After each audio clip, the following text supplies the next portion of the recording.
এখন আমি রয়েছি মান্ডালা টপে।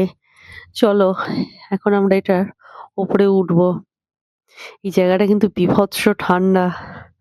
হাড় কাঁপানো ঠান্ডা, জমে যাচ্ছি। চলো আস্তে আস্তে উপরে উঠে যাই। ওহ, বিশাল হাওয়া দিচ্ছে, খুব ঠান্ডা।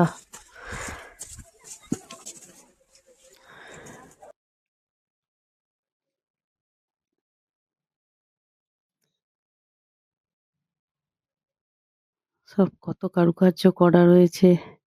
এই মান্ডালা টপ থেকে নাকি সারা অরুণাচল প্রদেশটা দেখা যায়, কিন্তু দুর্ভাগ্যবশত কিছুই তোমাদের সাথে শেয়ার করতে পারছি না।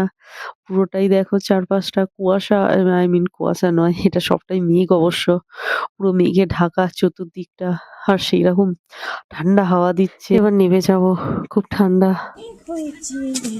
চলো তা